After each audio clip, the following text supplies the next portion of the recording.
예, 우리 이제 하나님 말씀 보시겠습니다. 하나님 말씀 신약성경 갈라디아서 3장 23절 말씀입니다.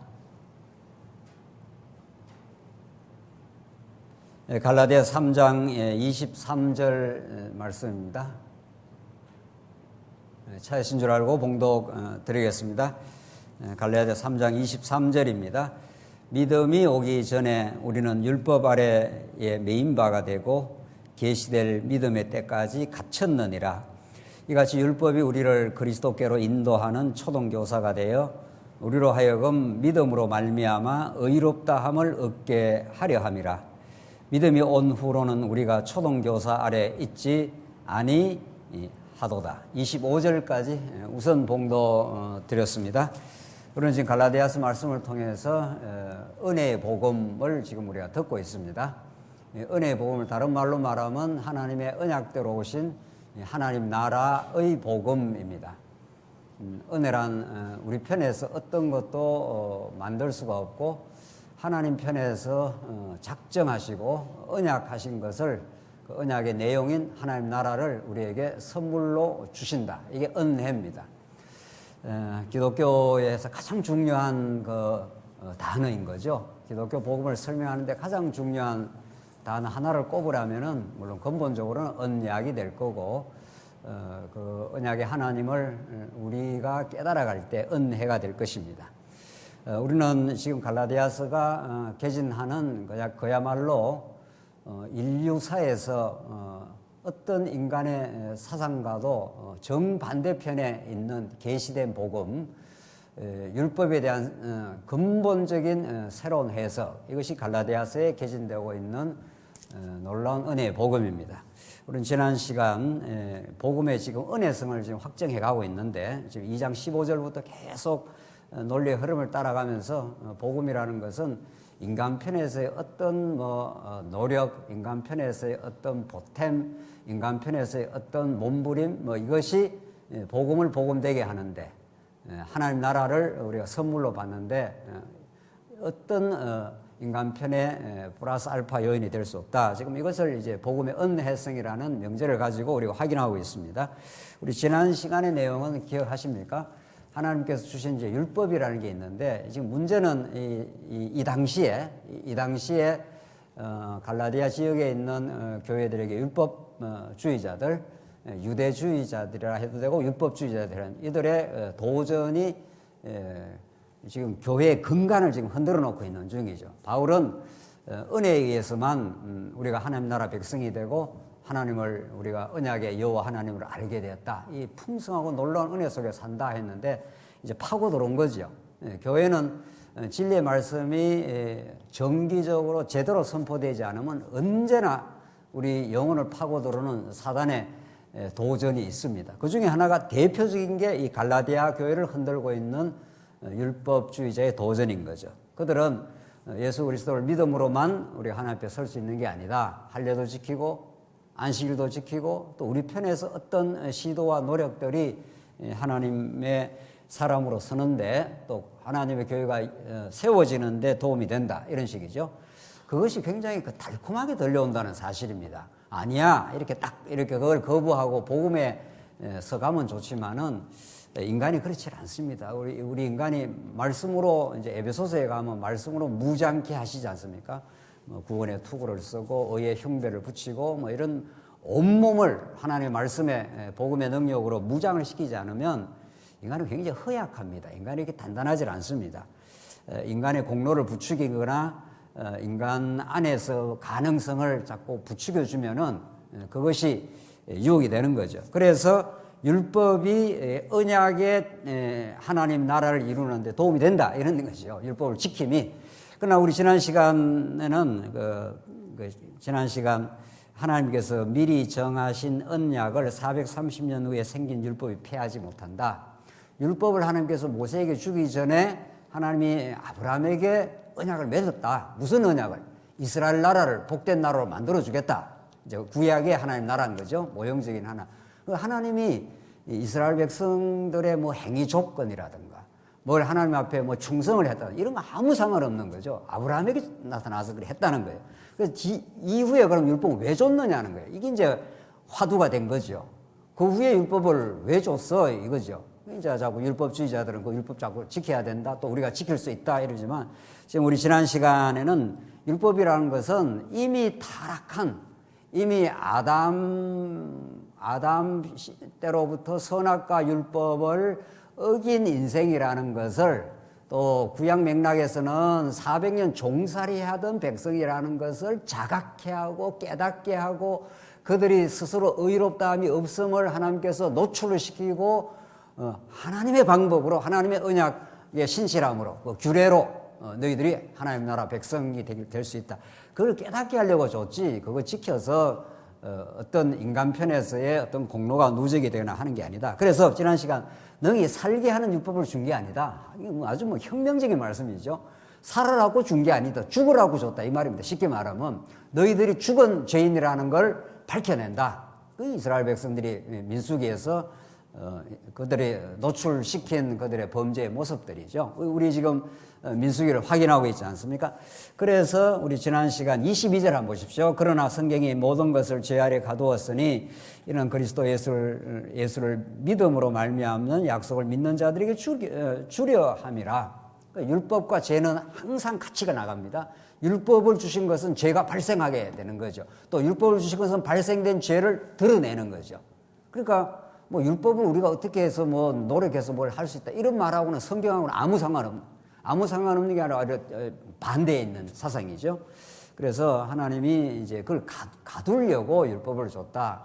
너희들 스스로는 결코 가나안 땅에 갈 수 있는 능력도 없고 또 그런 조건도 안 된다는 걸 밝혀내려고. 그리고 오늘 23절이 이제 오늘 이제 본문인 거죠. 이 23절부터 이제 오늘 29절까지 3장 마지막까지가 이제 믿음과 율법의 관계입니다. 너희들이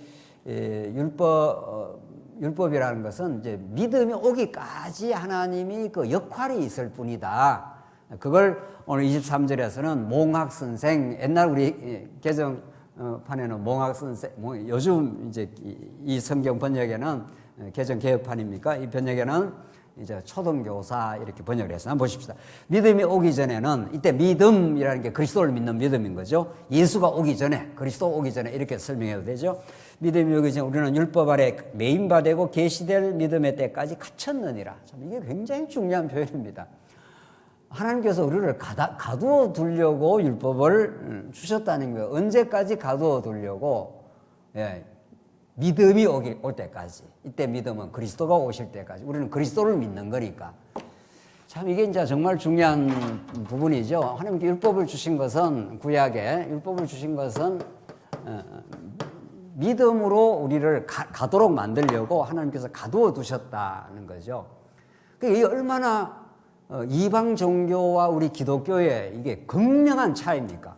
모든 이방 종교도 율법이 있습니다. 상강오륜도 있고 뭐도 있고 계율도 있고 다 법이 있어요. 거기에 인간이 그걸 자꾸 지켜서 뭔가 자신의 의로움을 확보하거나 또 뭐 극락을 가거나 뭘 한다는 거 아니에요. 근데 기독교의 율법은 그걸 지키라고 준 게 아니라 너희가 얼마나 죄인임을 알고 감옥에 갇혀야 되는, 영원히 저주받아 마땅한 존재라는 것을 알게 하고 가두어 버리려고 줬다는 거예요. 이거 너무 다른 거죠. 조금 뭐 같질 않는 거죠.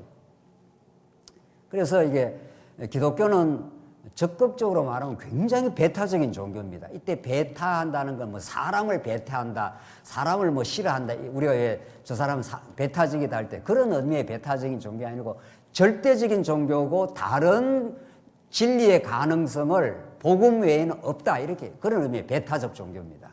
그래서 사실은 이 기독교의 길이 굉장히 외롭습니다. 많은 사람들이 동조를 해주리라 그렇게 기대하면 안 됩니다. 오히려 많은 사람들로부터 너가 이상해 이렇게 되는 거죠. 다른 걸 인정을 안 하니까. 왜냐하면 율법에서 쫙 갈라져 버리지 않습니까? 이쪽에서는 자꾸 지켜낼 수 있다. 그래서 우리가 신이 있다면 신 앞에 설 수 있다, 노력하면 된다, 이런 식으로. 여기는 율법을 주신 이유는 구약에 율법 전에 우리 지난 시간 논법이 여기 언약이 먼저 있죠. 기독교는 언약의 종교라는 거예요. 그런데 율법을 중간에 왜 줬는가 하면은 그거 잘 지키라고 준 게 아니고 율법의 하나님 나라를 이루어가는 통치 수단입니다. 율법이라는 게. 더 근본적으로 말하면은 어떤 통치 수단, 죄를 밝혀내는 통치 수단이에요. 너희들은 죽어 마땅해. 그러나 내가 제사법으로 살려내. 왜? 언약의 백성이니까. 이런 거죠. 그러니까 알고 보면 굉장히 간단한 논리인데 성경은 이제 그걸 24절에서 뭐라고 표현을 하고 있는가 하면은 이같이 율법이 우리를 그리스도께로 인도하는 초등교사가 되어 우리로 하여금 믿음으로 말미암아 의롭다 함을 얻게 하려 함이라. 이 번역이 조금 문제가 있는데 이게 초등교사 이렇게 했으면 초등교사라는 게 지난 우리 성경에는 몽학선생 이렇게 이제 되어 있지 않습니까? 몽학. 어리석을 어리석은 아이를 몽학이니까 좀 가르친다 이런 의미인데 이걸 초등교사. 왜냐하면 왜 초등교사로 번역하냐면 뒤에 가면은 초등학문 아래에서 너희가 살았다 이런 표현이 나온다. 그 이제 같이 이제 번역에 같은 맥락을 주려고 이제 이렇게 번역한 걸로 보여지는데 뭐 초등교사가 나쁜 게 아니죠. 우리 지금 감각으로는 뭐 초등교사가 되든 뭐 중등교사가 되든 그 좋은 의미인데 여기서 율법 몽학선생 초등교사는 엄밀하게는 그 당시 로마 제국에 있었던 제도입니다. 로마 제국 시대 때 로마 제국 시대 귀족들은 자기들이 직접 아이를 가르치는 게 아니고 그 종들한테 자기들이 부리는 종들한테 아이를 이제 맡겨놓습니다. 아이를 맡겨놔가지고 그 아이가 한참 자랄 때까지 후견인 같은 또 뭐 쉽게 좀 말하면 가정교사 같은 그런 자들에게 맡겨놔가지고 그 아이가 이렇게 자랄 때까지는 그 아이에게 아이의 보호 통제 속에 있도록 했다가 아이가 많이 자라면은 이제 그 아이를 본격적인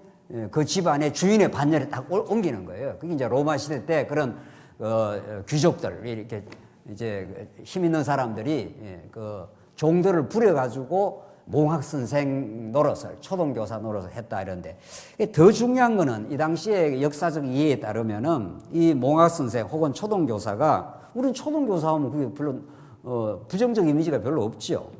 근데 실제 그 당시에 몽학선생은 상당히 통제적입니다. 그 아이를 딱 장악을 합니다. 이제 일종의 보호한다는 명분이 있죠. 아이를 좀 그 주인 대신에 보호한다는, 그래서 통제를 한다든가, 때로는 때리기도 하고, 때로는 위협도 가하고, 상당히 그 아이의 자유를 제한하는 그런 역할을 했다고 합니다. 실제 로마 시대 때 이 초등교사로 번역한 혹은 몽학선생으로 번역한 이게 굉장히 의미가 있는 거죠. 이 초등교사가 아이를 상당히 통제를 하고 때로는 위협도 하고 완전히 장악하고 있는 거죠. 언제까지? 아이가 성숙할 때까지. 율법이 원래 그런 겁니다. 율법이라는 게 이스라엘 백성들에게, 여기서 율법이라는 건 정제적 측면인데, 율법이라는 건 굉장히 포괄적 의미를 갖고 있습니다. 우리가 총체적 설명을 하면은 율법은 정제적 기능도 있고 이제 사제의 기능이 있는데, 여기서 말하는 몽학선생은 이쪽으로 믿음으로 데려가기 위해서 굉장히 이렇게 위협을 가하고 통제를 가하는 그런 역할입니다. 그러니까 종이 그런 역할을 시킨 거예요. 아이를 훈련을 시키기 위해서, 또 어떤 면에서는 보호를 하기 위해서. 그렇죠? 딱 장악을 하고 있는 중이죠. 지금 율법이라는 게 그런 기능이다. 율법이 너희들을 자유케 한다든가, 율법이 너로 하여금 그 하나님 나라를 뭐 누리게 한다든가 그런 역할을 하는 게 아니고 딱 장악을 하고 지배를 하고 통제하는, 그 앞에 우리 표현대로 말하면 감옥에 가두었느니라 했지 않습니까? 믿음이 오기까지는 이 믿음이라고 하는 예수 그리스도 사건이 우리에게 드러나기 전에 이게 이제 복음의 실체죠. 복음을 복음되게 하게 하는 하나의 과정적인 수단이 율법인데, 그게 몽학선생 혹은 초등교사였다는 거예요. 상당히 위협을 가하고 그랬다는 거죠. 이제 의미가 그렇게 좀 들어옵니까? 그렇게 딱 가다 놓기니까 꼼짝을 못 하는 거예요. 아이들은. 그래서 초등교사가 되고 우리로 하여금 믿음으로 말미암아 의롭다함을 얻게 하려 함이라. 그러니까 자꾸 때리거나 위협을 가하니까 여기 있는 아이는 감옥에 갇혀 있는 상태이죠. 초등교사에게 딱 붙들려 있는 상태이죠. 여기서 통제를 받게 되는 거죠. 율법이 딱 장악을 하고 있으니까. 그걸 다른 말로 말하면 죄 아래 갇혔다 이런 뜻입니다. 이게 죄라고 하는 감옥에 딱 갇힌 상태입니다. 그러니까 굉장히 부자유하고 힘든 상태죠. 그러니까 여기에서 가두어 뒀다가 이 믿음이라는 세계 속으로 해방 역사를 이제 만들어낸 거죠. 이 갇혀보지 않는 사람은 해방이라는 말이 성립이 안 됩니다, 사실은.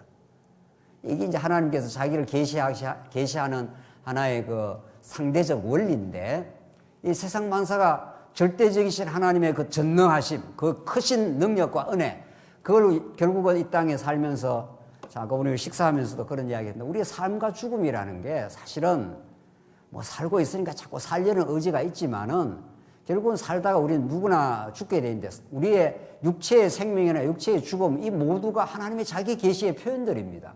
여러분과 저에게 이 땅에 어떤 것도 영원한 것이 없습니다. 하나님께서 빛을 빛되게 하기 위해서 어둠을 먼저 깔아놓습니다. 하나님께서 창조할 때 땅이 혼돈하고 공허하며 흑암이 깊음이 있었더라, 이렇게 말하지 않습니까? 하나님이 지어놓은 창조의 그 땅이 그런 모습이에요. 왜? 그게 빛이 들어가서 혼돈이 질서로, 공허가 채움으로, 흑암이 빛으로 이렇게 새로운 질서의 세계를 만들기 위해서 그렇게 하시는 겁니다. 그래서 율법이라는 것은 이거 잘 지켜서 하나님 앞에 설화가 아니죠. 감옥에 가두어 버리려고. 그래서 그 비유로 사도 바울이 몽학 선생이라고 하고는 그들을 위협도 하고 통제도 해버리는 아이 그 자녀를 거기다 맡겨버렸다는 거예요. 그 아이가 클 때까지는 자유롭지 않는 거예요. 그게 이끌림을 받을 수밖에 없고 그게 통제를 받을 수밖에 없는 그런 상태에 있었다. 그러나 때가 되면은 여기서 해방을 시킨다는 거예요. 이제 예수 그리스도가 이 땅에 등장하고 하나님 나라의 주인으로서 예수가 이 땅에 등장하면은 그들을 흑암의 권세에서 건져내어서 사랑의 아들의 나라로 옮기셨으니, 이게 골로새서 말씀 아닙니까? 갇혀본 사람이라야 해방감을 느끼는 거죠. 그러니까 우리는 해방이 좋다, 자유가 좋다 그러지만은 그 자유의 진정한 기쁨은, 우리 한국 사람 지금 뭐 얼마나 자유롭게 뭐 다니고 뭐 가고 싶으면 가고 오고 싶으면 있고 마음대로 하지 않습니까? 지금 우리 대한민국 국민은 뭐 해외여행도 가고 싶으면 가고 말고 싶으면 말고. 그러나 자유를 못 느껴요. 지금 젊은 세대들은. 왜? 36년 동안 일제 치하에서 지금 북한처럼 완전히 주민 통제의 세상 속에서 어느 지역에서 어디로 가려고 해도 당국의 허가가 없으면 못 나가잖아요. 못 나간다면. 그런 사람들에게 대한민국에 와야, 아, 이거는 자유의 국가다 느끼죠. 실제로 조선족 성도들이 그렇게 말합니다. 이건 굉장히 자유롭다는 거예요. 그럼 우리 여기 대한민국에 태어난 사람들은 원래 다니고 싶으면 다니지, 이렇게 되는 거란 말이죠. 그래서 이게 정말 죄와 은혜, 죄와 믿음은, 죄는 그 자체로는 굉장히 나쁜 거죠. 하나님을 배반한 거니까. 그러나 죄가 없이 또 어떻게 은혜를 깨닫습니까? 참 놀라운 거예요. 그래서 모든 것이 어떻게 해요? 모든 것이 합력해서 어떻게 된다고요? 선을 이루고 말아요. 예.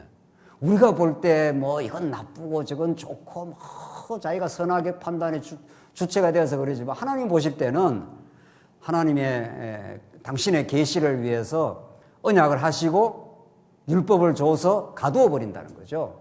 그래서 이스라엘 백성은 400년 동안 종살이 합니다. 그 종살이의 신음과 그 고통이 하늘에 극에 닿았을 때 해방 역사가 일어나는 거죠. 무엇으로? 열재앙으로도 안 되는데 뭘로? 유월절 어린 양의 피로만, 예수 피로만 되는 거죠. 나와서 할렐루야 하지 않습니까? 이스라엘 백성들이 말이죠. 그 고통스러운 그 죄악의 종살이. 그래서 우리는 자꾸 이제 해방만 좋다 이게 다 합력이 되는 거란 말이죠. 그래서 이 말씀이 하나님이 모든 걸 죄 아래 가두었다라는 것이 은혜를 은혜되게 만들어 가시는 참 깊으신 하나님의 뜻이 있었구나. 우리를 괜히 괴롭히려고 400일 종살이 시켰겠어요? 이스라엘 백성들. 그게 아니라 말이에요. 우리가 볼 때 400년 종살이라든가 이게 참 고통스럽다, 나쁘다, 잘못되었다, 이러지만, 하나님 보실 때는 그 과정이 없이 너희가 어떻게 은혜를 깨달아? 그 과정이 없이 어떻게 하나님의 영광을 찬송을 해? 이렇게 하나님은 깊으신 뜻 가운데 내 생각과 우리 하나님의 생각이 다른 거죠. 그래서 25절, 믿음이 온 후로는 우리가 초등교사 아래 있지 아니하도다. 그렇죠? 이제는 믿음이 와버렸습니다. 우리를 믿음의 세계로, 예수 그리스도를 믿는 믿음의 세계로 옮긴 다음에는 이제는 이 초등교사 아래 안 있어요. 이제는. 그게 로마 시대 때 그런 관습이 그랬다는 거 아니에요. 그럴 때 애기가 좀 자랄 때까지는 부모가 좀 보호도 하고 좀 통제도 하라고 초등교사한테 맡겨놨지만은 애가 딱 커버리면은 이제 필요 없어. 너 나가. 이제 초등교사 없애버리고 너가 이 집의 주인이야. 아들이야. 이렇게 된다는 거예요.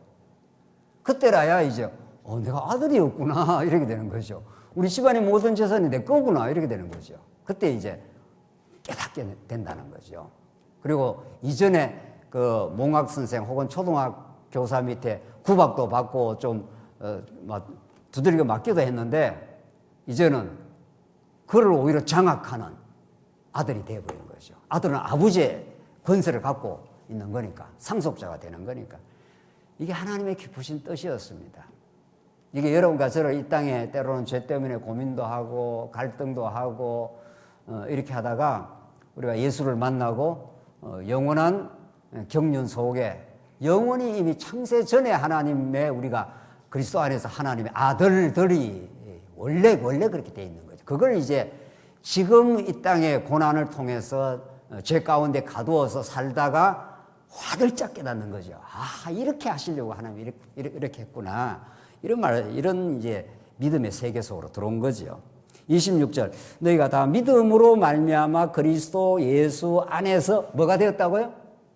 하나님의 아들이 되었. 참 이게 정말 그러니까 더 근본적으로는 뭐 영원히 하나님의 아들이 되어 있는데 원래 신분이 영원한 우리가 하나님의 아들의 신분이었는데 역사 가운데 이런 과정을 이제 거친 거죠. 우리 편에서 봐서는 몸서리 나는 죄악입니다. 이 죄악이. 저것 때문에 갈등하고 탐욕 부리고 다른 사람 판단하고 자기 잘난 맛에 우쭐거리고 살다가 거꾸러지고 하나님께서 온갖 걸 다 겪게 하죠. 이 땅에 정말 온갖 걸 다 겪게 하면서 너는 원래 그런 존재가 아니야. 너는 하나님께서 잠시 초등교사 밑에 몽학 선생 밑에 훈련을 시킨 것뿐이야. 너가 어떤 존재임을 알아라고. 그리고 너는 원래 하나님의 영광스러운 자녀이고 하나님의 은혜 속에 살아가던 탕자가 나갔다가 돌아오니까 그냥 끌어안아 버리지 않습니까? 아버지가. 너 원래 아들이야. 이 집 재산 전부 너 거야. 너가 얼마나 영광스러운 하나님의 아들인 줄 알아? 이걸 깨닫게 되려면은 나가서 한번 몸부림의 세월이 필요한 거죠. 자, 그래서 참 여기 이제 하나님의 아들이라는 이제 이 갈라디아서의 은혜를 설명하는 가장 하이라이트인데 이게 오늘 본문의 이 내용이. 도대체 우리가 아들이라는 이 영광스러운 최고의 그 언약의 내용이 결국 하나님이 우리가 아들임을 상기시켜 주는 거란 말이죠. 너는 내가 하나님 나라를 그냥 유업으로 줘. 너의 조건하고 아무 상관없어. 잠시 너를 훈련시킨 것 뿐이야. 뭐 이런 거죠, 지금 말씀은.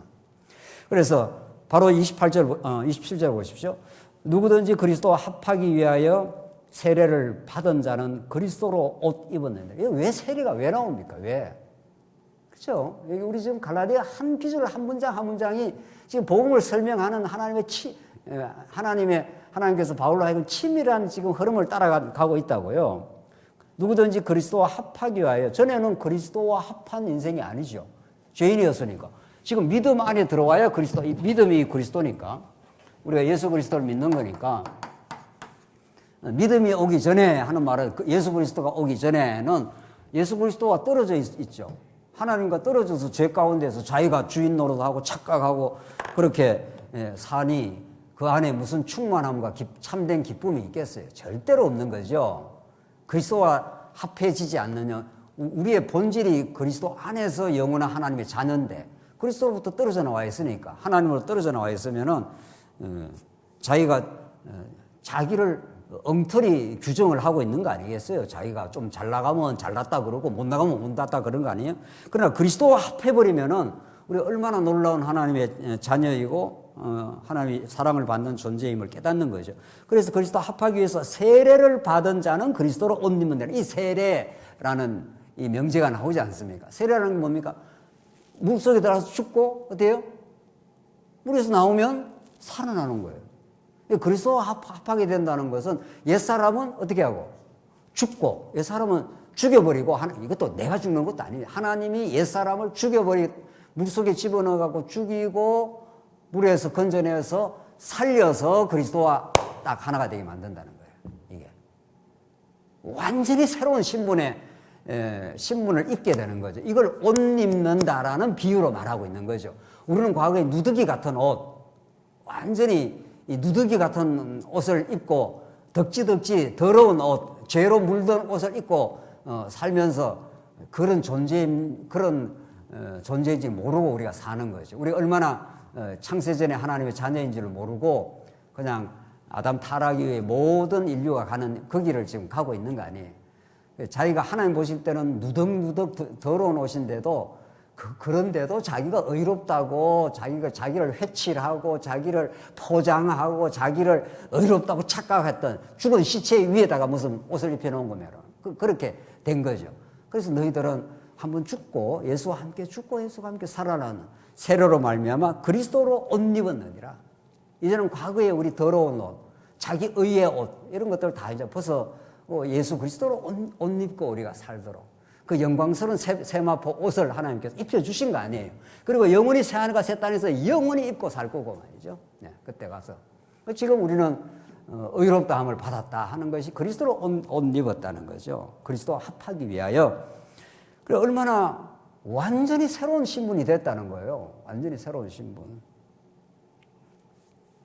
28절 너희는 유대인이나 헬라인이나 종이나 자유인이나 남자나 여자나 다 그리스도 예수 안에서 하나이니라.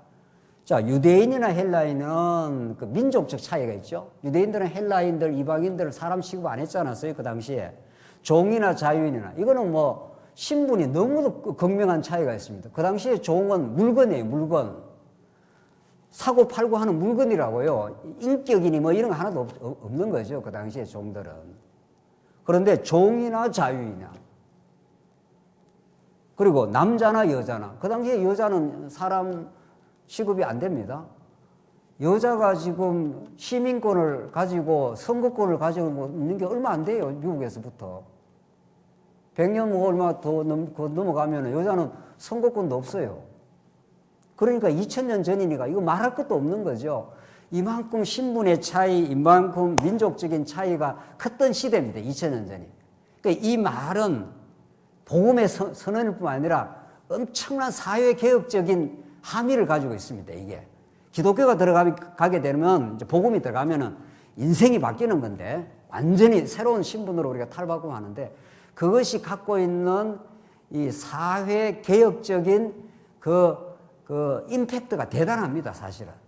그러니까 제대로 복음이 전파되는 곳에 신분의 차이, 우리나라도 마찬가지 아니에요. 우리나라도 좋고, 옛날에 우리나라 양반 산놈은, 상놈들은 뭐 양반 집에서 그냥 뭐 물건 취급이나 하고 종로를 한 거 아닙니까? 사람 취급이나 뭐 받았냐고요. 그러나 이제는 그게 다 없어진 거죠. 복음이 들어가는 곳에 어떤 차별이 없는 거죠. 복음이 들어가는 곳에. 이건 놀라운 정말 혁명입니다. 놀라운 혁명. 우리 교회라는 것이 그런 것이죠. 하나님 나라라는 것이 그런 것이죠. 우리 교회 찾아오는 성도들마다 그 사람이 뭐 사회적인 신분이 어떻든 지위가 어떻든 그게 무슨 의미가 있냐고요. 오늘 성경이 말한 요즘 뭐 신분의 차이 해봐야 뭐 무슨 큰 차이나 있습니까? 이 당시에 종과 자유자는 뭐 만날 수도 없습니다. 만나는 것 자체가 불가능한 그런 시대 아닙니까? 그런 것들이 다 그리스도 예수 안에서 하나라는 거예요. 이게 우리 복음이 우리에게 주는 엄청난 이제 하나님 나라의 메시지입니다. 하나님 나라에는 아무 차별 없어. 뭐 이런 거죠. 무슨 신분이 차별이 있고 그 사람이 뭐 배경이 교회 안에서 돋보이고 이럴 이유가 뭐 있냐는 거예요. 29절 너희가 그리스도의 것이면 곧 아브라함의 자손이요 약속대로 유업을 얻을 자다. 이 유업, 약속대로 유업이 나오지 않습니까? 자, 이게 언약대로, 약속이나 지금 우리 신약에는 약속이라고도 번역하고 언약하고 똑같은 개념이에요. 이 약속대로 믿음을 가지면 믿음에 따라서 유업이 주어진다는 거예요. 이 유업이 무슨 유업입니까? 유업을 번역을 다르게 하면은 이게 상속자예요. 상속자. 아버지의 기업을 그대로 유산으로 물려받는 자 이런 뜻이란 말이죠. 왜 그렇게 되느냐고요? 너희가 그리스도의 것이면 그리고 우리 그 앞에서 26절에서 너희가 다 믿음으로 말미암아 그리스도 예수 안에서 하나님의 아들이 되었으니 나오잖아요. 아들이 가지고 있는 그 특권, 그 명분, 그 권리, 이게 대단한 거란 말이죠. 예. 뭐가 그렇게 대단합니까, 아들이? 예. 아들과 종의 차이가 얼마나 큰가 말이죠. 초등교사, 모학선생 밑에 있을 때는 종이랑 비슷한 거예요. 그러니까 이게 아버지가 굉장히 지혜로운 거죠. 너는 종 노릇을 한번 해봐. 종 노릇을 해야 네가 아들이 되었을 때 그 아들이라는 것이 얼마나 특권적이고 얼마나 명예롭고 얼마나 그게 정말 소중한가를 깨달을 수 있어 이런 거죠. 그렇죠? 지혜로운 아버지는 자식을 좀 고생을 좀 시킨다는 거 아니에요. 오냐 해서 계속 그냥 쉽게 너무 잘해줘도 자식이 그 은혜를 못 깨닫는다는 거죠. 좀 고생을 좀 시켜버리는 거죠. 하나님이 그렇게 하시는 거예요. 하나님은 정말 언약 백성이라 이렇게 부르면 그게 아들이에요. 내가 언약대로 아들과 언약은 동일해요. 동의합니다. 아버지가 아들을 내가 아들로 삼았다 이런 것은 언약 관계를 맺었다 이런 뜻이에요. 그게 언약 관계를 해도 되고 부자 관계를 해도 되는 그런 말이죠. 아버지와 아들 관계가 한번 맺은 언약을 파기할 수가 없잖아요. 그래서 이게 지금 그 아들이 되고 나면은 종의 신분에서 아들로 옮긴 것은 어마어마한 놀라운 지금 신분의 변화예요. 종은 초등교사가 여기 오라 하면 와야 되고 가라 하면 가야 되고 여기 앉아있으라면 앉아있어야 되고 꼼짝 못하는 거죠. 초등교사 밑에 모학선생 밑에 있으면은. 그런데 아들로서 딱 이제 아버지가 인정해 줘 버리면은 완전히 이제 이 세상이 바뀌어 버리는 거죠. 오히려 초등교사를 너 이리 와 이렇게 되는 거죠. 집에 종으로 부리는 거죠. 오히려 내가 이 집의 주인이야 이렇게 된단 말이죠. 신분의 변화가. 이게 우리가 예수 믿음이라는 거예요. 이게 그러니까 유업은 아무나 주는 게 아니죠. 아버지가 유업을 누구한테 주냐고요? 아들한테 준다고요. 지금 논리가 이렇게 지금 흘러가요. 그러니까 이 언약의 말씀은 최종적으로 아들에게 딱 최종 성취되는 거죠. 이 로마서에서 이 복음은 아들에 관한 것이니 로마서 1장 1절 2절 이 복음은 옛적의 선지자로부터 아들에 관한 것이니 이렇게 나간다고요. 이 복음이라는 것은 아들이라는 방식을 통해서 언약을 성취하겠다. 하나님의 아들로 오신 예수 그리스도를 통해서 언약을 성취하겠다. 지금 그 말 아닙니까? 그 예수가 하나님의 아들로서 아들이라는 건 아버지의 대권을 그냥 갖고 오는 분입니다. 아버지와 동등 권세, 동등 영광을 가지고 있어요. 그러니까 그 아들이 언약의 저주를 받아 율법의 저주대로 죽고 부활하심으로 세례 받음으로 여러분과 저를 아들 삼으셨다는 거예요. 이게 복음이 전부 다예요. 이게 저 복음이 전부 다라고요. 오늘 지금 갈라디아서 지금 그 말을 하고 있는 거예요. 그러니까 아브라함에게 언약을 맺은 거 무슨 언약? 전에는 우리 막 언약만 이야기했죠. 뭘 언약을 해서? 복의 근원이 되게 되겠다. 큰 민족을 이루어주겠다. 우리 성경 전체에 우리 복음적 용어로 말하면 하나님 나라를 건설해 주겠다는 거 아니에요. 하나님이 통치하는 너희들을 이방 대적을 다 몰아내고 너희를 이 가나안 땅에서 안식을 주는 그 하나님 나라를 내가 주겠다 이 말 아닙니까? 그건 어디까지나 구약의 그림자죠. 진짜 좋습니까? 안 좋습니까? 다 좋습니다. 자손도 번창케 하고 가나안 땅도 정복하고 다윗을 통해서 엄청난 나라를 건설해 줬습니다. 이게 다 그림자고 진짜 중요한 거는 이제 그건 그림자니까 믿음이 올 때까지는 율법 아래 잠시 이렇게 가두어 놨다. 너희들 400년 종살이도 시키고 40년 광야에서 고생도 시키고 옛사람을 죽이고 그래서 세례 받게 해서 속사람이 나오게 하고 그게 우리 세례라는 그건 아니에요. 옛사람 죽이고 속사람을 살리는 거니까. 그렇게 해서 궁극적으로 믿음이 오기까지 예수 그리스도 오기까지 믿음이 뭡니까? 믿음이. 그 믿음에 대해서도 이게 정확한 개념 정리를 안 하면 믿음이 공로가 돼요. 이게 지금 문제는 믿음이 뭡니까? 믿음은 내가 내 자신을 믿을 수 없기 때문에 그 믿음의 대상에게 전폭 의지하는 거죠. 믿음이란 건 철저한 자기 부정이에요. 그렇죠? 내가 나를 좀 믿을 건덕지가 있으면 우리가 타자를 믿을 필요가 없죠. 내가 나를 믿고 그냥 걸어가 버리면 되죠. 나는 죄인이고 나는 갈 바를 알지 못하는 우리가 연약한 존재이기 때문에 상대방을 전적으로 믿는 겁니다. 그러면 전적으로 자기를 부인하는 겁니다. 믿음 이꼴 자기 부인이에요. 그렇죠? 믿음은 저쪽을 완전히 믿는 거니까, 대상을. 그러니까 나는 하나님 아무것도 아니네요. 이렇게 되는 거죠. 그게 믿음이에요. 그러니까 믿음이 좋아진다는 거는 자기가 철저하게 부정되는 겁니다. 나는 아무것도 아닙니다. 내가 한 것이 하나도 없습니다. 당신의 은혜의 사역이었습니다. 그 말만 나오게, 천국 가면 그 말만 나오는 거죠. 자, 그래서 이 믿음이 오면, 예수 그리스도가 오시면 천국을 유업으로 받을 수 있는 것은 아들이 되었기 때문입니다. 여러분 다 아들 있죠? 딸이 있는 분도 있는데, 딸이나 아들이랑 똑같습니다. 성경에서 아들 하면 그 자녀라는 뜻이니까, 아들이든 딸이든 상관없습니다. 집에서 아들의 혹은 딸의 권세가 대단하죠? 예. 밖에 나와서 빌빌빌빌 해도 아버지 어머니가 사랑하면 아들, 딸은 집에서 호랑이에요. 예. 큰 소리 탕탕 치고 말이죠.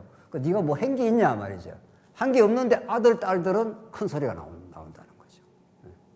한 게 없어요. 별로 귀한 게 없다니까. 집안을 일구는데 뭐 별로 우리 애들이 귀한 게 없어요. 귀한 게 있는 게 아니고 맨날 뭐 돈이나 쓰고 다니지, 어릴 때. 그런데 집에서 당당하고 그 권세와 그 권한이 대단하다고. 그리고 나중에 부모의 재산이 또 어디로 가는 거예요? 요즘은 부모 재산을 뭐 아들한테 줄 수도 있고 뭐 딴 사람한테 기부할 수도 있는 거지만 기본적으로 별 한 일이 없는데도 당당하게 물려받습니다. 이 놀라운 은혜의 관계 말이에요. 이 언약 관계. 이게 여러분과 제가 누리는 하나님 나라입니다. 여러분과 제가 이게 하나님 나라인 교회에 와서 믿음 생활을 하고 천국을 소망하고 우리가 우리의 자신의 모습을 보면 못난 것도 많고 어리석은 것도 많지 않아요. 왜? 하나님이 또 가두어 놔서 그래요. 왜? 너 자신을 자랑하지 마. 너는 별거 아니잖아. 너가 너 자신을 믿으면 나를 안 믿잖아. 그러니까 너 안에 믿을 게 없도록 내가 만들어버리겠어. 뭔가 뭐 힘이 있고 뭔가 좀 잘한다. 그것까지도 하나님께 털어버릴 때가 있어요. 재산이든 뭐 그게 명예든 뭐든 그것도 하나님께 때때로 털어버리게 만들고 주님께로만 올 수밖에 없네요. 어떤 것도 내가 주님을 의지하는 거는 살 수가 없네요. 그렇게 하나님께서 털어가는 역사를 하나님께 만드는 게 광야입니다. 지금 여러분과 제가 그 길을 지금 걸어가고 있습니다. 주님밖에 없습니다. 주님이 약속한 대로 이 유업을 천국을 누리게도 하시고 또 바라보게도 하시고 누리는 사람이 또 천국을 바라보죠.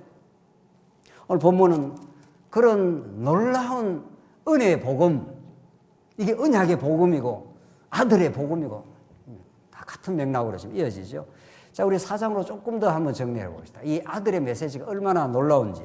4장부터 11절까지가 그야말로 오늘 우리가 이 은혜의 복음 갈라디아서 전가하는 이 아들과 율법이라고 하는 이 하이라이트인데, 하나님 나라 복음은 아들을 통해서 우리에게 정말 율법을 성취해 준다는 거죠. 우리가 지켜내는 게 아니고 아들 예수가 와서 언약의 저주도 받고 언약의 규례대로 성취하여 그분이 다 성취해서 우리에게 그냥 주시겠다는 건데, 4장 1절 내가 또 말하노니 유업을 이을 자가 나오잖아요.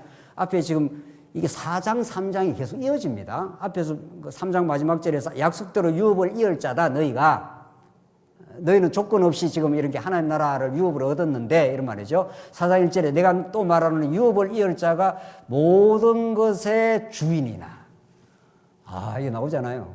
모든 것의 유업을 이을 그 아들이 아버지의 모든 것의 주인입니다. 왕노릇합니다. 실제로 주인이나 어렸을 동안에는 종과 다름이 없어서, 지금까지 설명한 내용이죠. 어렸을 동안에는 종처럼 몽학선생 밑에서 구박받고 때로는 어려움도 겪고 이렇게 한다는 거예요. 아버지가 그게 일부러 그렇게 시켰다는 거예요. 그래야 자유를 얻었을 때, 아들이 되었을 때 그 폭발하는 그 은혜의 감격을 가지게 하려고. 그래서 2절 그 아버지가 정한 때까지 후견인과 청지기 아래에 있나니, 다 같은 표현이에요. 몽학선생, 여기 나오는 후견인, 청지기 다 후견인 밑에 이렇게 맡겨놨다는 거예요. 3절 이와 같이 우리도 어렸을 때 이 세상의 초등학문 아래에 있어서 종노릇 하였더니, 세상의 초등학문, 세상을 지배하는 이 세상의 가치관, 좁게 말하면 율법 아래 이런 뜻입니다. 율법이라는 것은 세상의 모든 그릇된 가치관의 총화입니다. 그 요약판이에요. 이 율법주의자들이 율법을 지키려고 한다는 것 자체가 세상의 모든 가치관은 인간이 뭘 할 수 있다는 거 아니겠어요? 그렇죠? 인간이 뭔가 노력하면은 어렵게도 되고 뭐 내가 다른 사람을 도와줄 수도 있고 뭐 내가 해낼 수 있다 이 말 아닙니까? 그걸 한마디로 말하면 율법주의로 딱 요약이 되는 거죠. 그게 세상의 초등 학문이에요. 이때 초등 학문은 굉장히 부정적 뉘앙스가 있습니다. 아주 그릇된 것에 지금 빠져갖고 세상이 유혹하는 거짓 신들의 유혹 속에 너희들이 지금 살고 있어 이런 뜻이에요. 아래에서 종로로 하였더니 이게 죄의 종로릇입니다. 4절 때가 참에 하나님이 그 아들을 보내서 아들이 나오지 않습니까? 보내사 여자에게서 나게 하시고 율법 아래에 나게 하신 것은 그 앞에서 초등학문 아래에 있다, 율법 아래에 있다 같은 맥락이죠. 그러니까 세상의 초등학문은 율법보다는 조금 더 포괄성을 가지고 있습니다. 율법을 포함한 율법주의를 포함한 좀 세상의 모든 가치관들, 이 세상을 지배하는 가치관들입니다. 이게 하나님 외에 모든 세상의 가치관들이죠. 그래서 5절 율법 아래에 있는 자들을 속량하시고 우리로 아들의 명분을 얻게 하려 함이라. 그 예수님이 율법 아래에 나셔가지고 율법의 저주를 우리 대신 다 받으시려고 죄 있는 모양으로 나타나시고 그는 근본 하나님의 아들이니까 죄가 없으시잖아요. 근데 죄 있는 몸을 입으시고 조롱받으시고 골고다 언덕으로 채찍 맞고 걸어가시고 마침내 십자가에 매달리시고 나무에 매달린 자마다 저주받았느니라 하는 신명기의 말씀을 성취하시려고 그래서 예수님이 십자가에 죽으신 거죠. 그걸 속량이라고. 속량이 뭡니까? 빚 갚는다 이런 뜻입니다. 빚을 다 갚아줬다 이런 뜻입니다. 빚쟁이가 독촉하면 얼마나 괴롭습니까? 너 1억 내놓을 때까지는 내 종노릇 해야 돼. 내가 시키는 것만 해야 돼. 이런 거죠. 근데 완전히 갚아버렸습니다. 속량이라는 게. 속량물이 되어서 다 갚았습니다. 그래서 우리로 아들의 명분을 얻게 하려 하심이라. 그러니까 우리 율법 아래 죄 가운데 살았는데 우리가 하나님 나라의 유업을 얻는 길은 이 길밖에 없습니다. 십자가 외에 없습니다. 십자가로 이 죄의 값을 완전히 속량해줘서 십자가에 하나님의 아들이 오셔서 그 고귀한 피를 흘려주신 거죠. 물과 피를 완전히 흘려주신 거죠. 왜? 우리 같은 인생을 속량해서 하나님의 아들이라고 하는 새로운 신분, 새로운 새 창조의 역사를 만들어내시려고. 그래서 우리를 감동시키는 것은 이 땅에 여러분 한번 보십시오. 이 땅에 드라마를 보든지 우리 가족사를 보든지 우리에게 감동이 되는 것은 그 감동의 그 이면에는 어떤 감동도 제대로 된 감동은 뭐가 담겨 있겠습니까? 그는 반드시 우리를 감동이 되었다 하는 것은 모든 건 자기 희생입니다. 자기 희생이라는 진지한 어떤 무엇이 있어야 우리 인간이 감동을 받습니다. 그거 외에는 감동이 안 됩니다. 어떤 것도. 그게 부모의 사랑이 되든 별을 따주려고 하는 연인의 사랑이 되든 어떤 것도 타자가 우리를 위해서 희생을 할 때 그때만 감동이 됩니다. 그게 진짜 사랑의 희생이 될 때 감동이 되는 겁니다. 그 진정한 희생이 들어가지 않으면 우리 인생이 바뀌질 않습니다. 감동이 안 됩니다. 교회도 마찬가지예요. 교회도 누군가가 보이지 않는 데선 보는 데선 자기 희생적 삶을 진지하게 살아가게 될 때 그것이 우리에게 감동으로 다가옵니다. 그것은 우리 인간이 해내는 일이 아닙니다. 인간은 끊임없이 자기 확장과 자기를 증명하고자 하는 타락한 죄인이기 때문에 감동을 만들어낼 수가 없습니다. 세상은 절대로 감동을 못 만들어냅니다.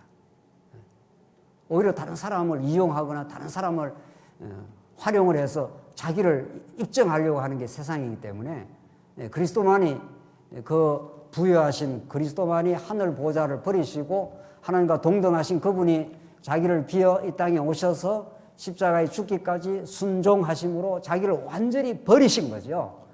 그래서 우리는 예수 때문에 사는 겁니다. 그 예수를 생각만 하면 감동이 되는 겁니다. 맞아. 그분이 날 위해서 이렇게까지 희생을 했지. 이럴 때 우리는 무한한 그 충만함과 행복감이 밀려옵니다. 그 외에 어떤 것도 우리를 감동될 수가 없습니다. 그러니까 우리 부모님의 사랑이 조금 감동을 주죠. 조금은 아닌가 봐요. 저 같은 경우는 많이 감동스럽습니다. 우리 어머님 생각하면. 네. 그 힘들었을 때 말이죠.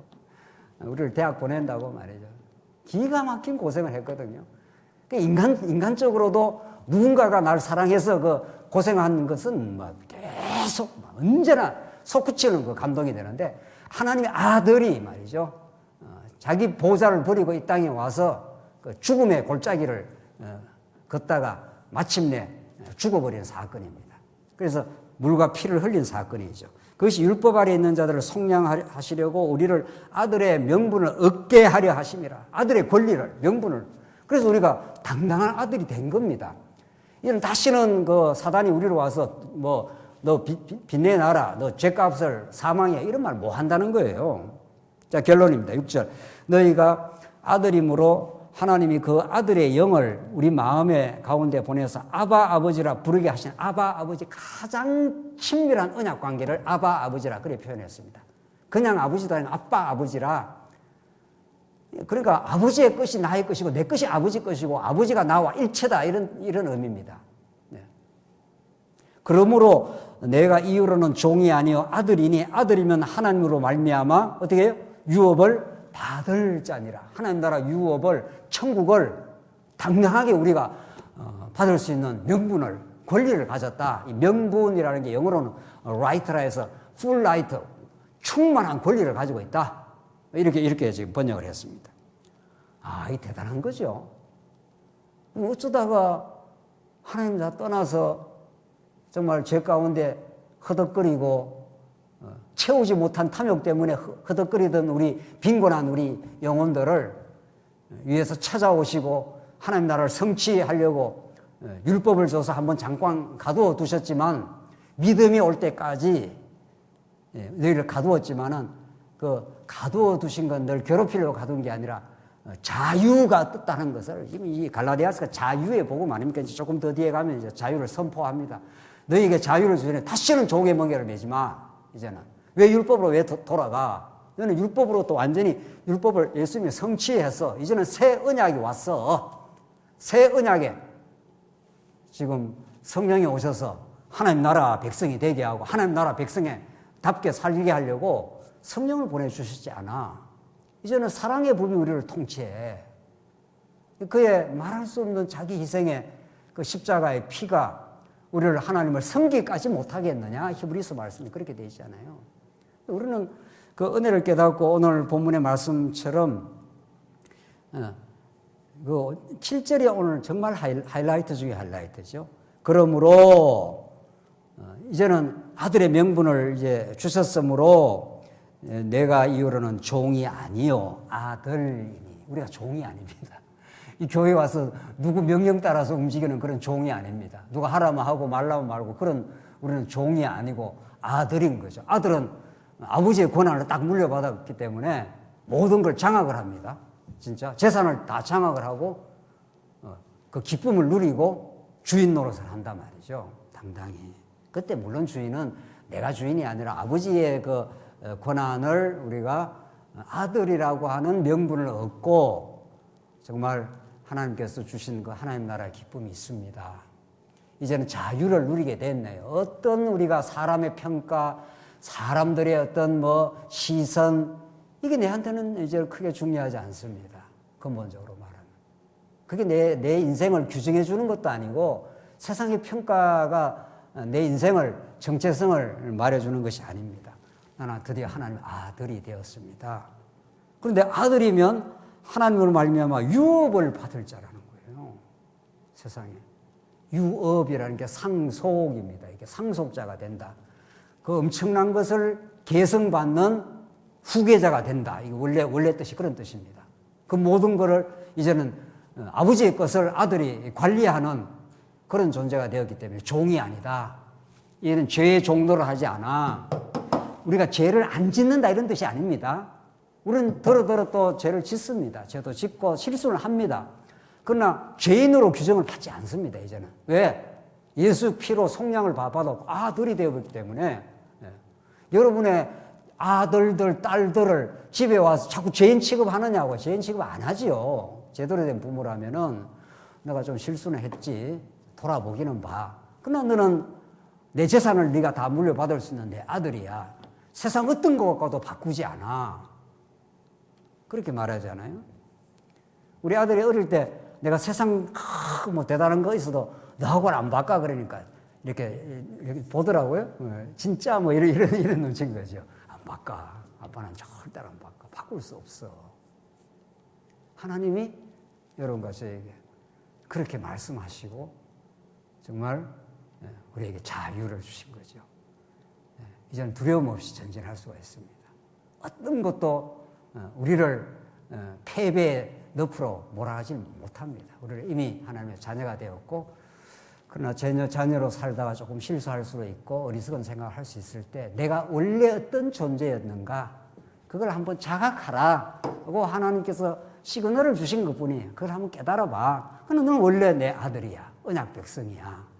이렇게 갈라디아서가 지금 율법으로 자꾸 끌려 들어가고 있는 이것도 좀 지켜야 되고 저것도 지켜야 되고 또 그걸 지켰다고 또 자기가 뭘 했다고 자꾸 공로를 내세우는 이 공로주의자들을 향해서 바울은 단호하게 내가 다른 복음을 전하면 저주가 있을 것이다 라고 해서 확고부동한 이 은혜의 복음, 이 아들의 복음, 아들을 통해서 하나님의 살아계심과 그 엄청난 그 능력과 그 전능하신 그 아버지가 하나님이 우리 아버지가 되어주셨다고 하는 그 사실. 여러분과 저희 갈라디아서는 그렇게 육박하고 들어오고 더덕더덕 붙어있는 세상의 가신가들을 헐어버리고 예수 안에 새로운 인생으로 하나님 나라의 당당한 백성으로 그렇게 서게 하십니다.